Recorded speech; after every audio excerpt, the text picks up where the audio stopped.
Salut tout le monde, c'est Subine qui survit en France. J'espère que vous allez bien. Est-ce que vous n'en êtes pas trop en confinement? Moi, je vais très bien.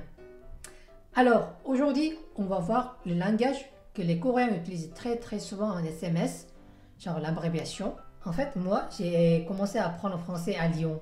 Oui, je suis lyonnais. Du coup, j'aimais tellement aimé Lyon.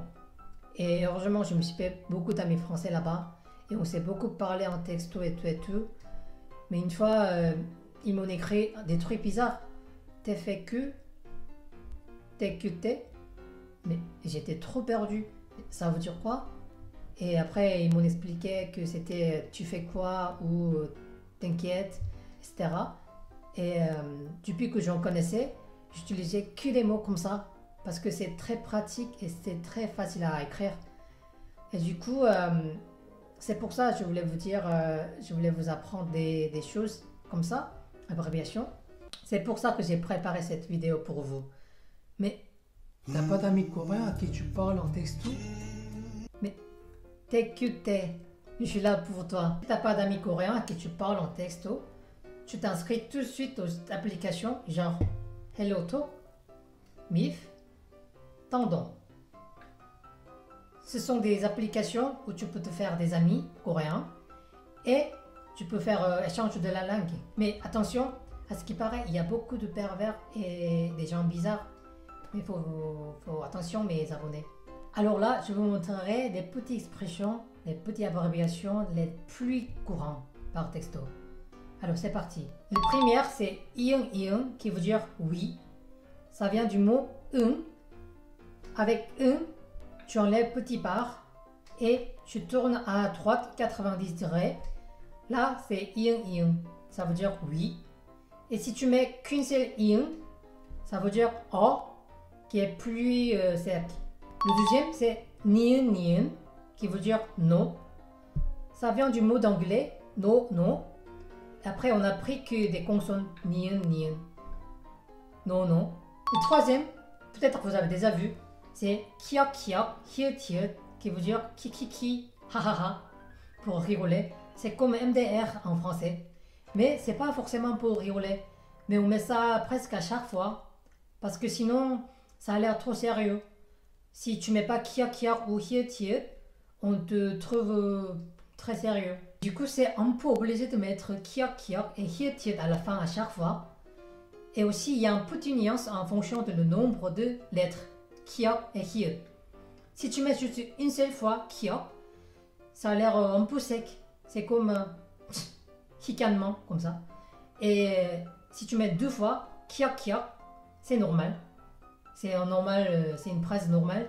Et à partir de 3, 4, ça veut dire que tu rigoles vraiment beaucoup. C'est comme MDR. Qu'on va voir prochainement, c'est ou et you.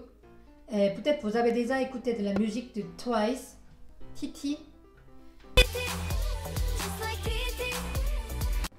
Ou et you, ça veut dire quand tu es triste ou quand c'est triste comme la situation, tu peux mettre ou et you.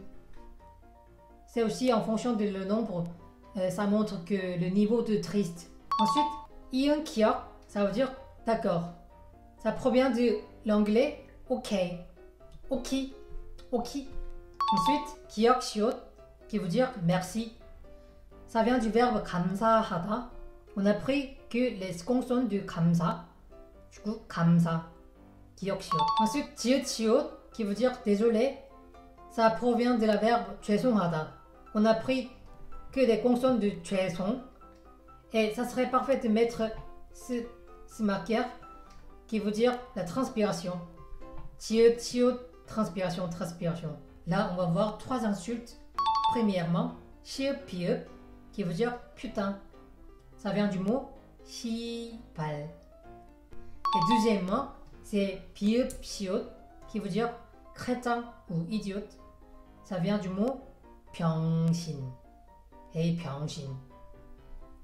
Ensuite, oo, qui veut dire fuck you. Parce que ça ressemble à la troisième droite. Ensuite, 기억, qui veut dire gogo, on y va. Parce que ça vient de l'anglais go go. Du coup, si on écrit en coréen, c'est go go. Du coup, on a pris deux consonnes kia kia. Gogo. Ensuite, piup piup. Ça veut dire bye bye, au revoir. Du coup, ça aussi, ça vient de l'anglais bye bye, papa, piup piup. Hiut hiut, qui veut dire hi. Ça aussi, ça provient de l'anglais hi. Digut digut, ça provient du mot dol dol, qui signifie le frisson, ou quand tu exprimes la peur ou le froid. Tiut tiut, ça provient du mot tui tui, c'est-à-dire tuya tuya. Ça veut dire s'enfier, s'enfier, s'enfuir. C'est souvent utilisé dans jeux vidéo parce que c'est urgent la situation. 이응지읒, qui veut dire je suis d'accord ou j'approuve. Ça vient du mot 인정. En fait, 인정, c'est beaucoup utilisé entre les jeunes. C'est comme la mode. Par exemple, 인정, 인정. Ensuite, 미음히읗, qui veut dire qu'est-ce que tu fais. Ça vient du mot 뭐해. 뭐해. 치역 기역, qui veut dire félicitations. Ça vient du verbe 축하하다. Mais à cause de la règle de prononciation, ça se prononce 축하. Et on a pris de consonnes de 축하. Et du coup, c'est 치역 기역. 축하. La dernière chose, c'est 시읒 기역, qui veut dire bon travail. Ça vient de la verbe 수고하다. On dit très souvent en coréen 수고했어, 수고해, bon travail, on a bien travaillé, 수고. Alors aujourd'hui, on a appris pas mal d'abréviations coréennes qui sont utilisées en texto. Mais fais attention, il faut que tu les utilises dans des situations pas sérieuses et informelles, seulement avec des amis proches. Essayez d'utiliser ces abréviations coréennes qu'on a appris aujourd'hui avec vos amis coréens, si vous en avez. Si vous n'en avez pas, d'aller essayer de rechercher sur le site que je vous ai conseillé. J'espère que la vidéo ça vous a plu et si vous avez plu, n'hésitez pas à liker et partager avec vos amis et abonnez-vous. À la prochaine fois. Bye.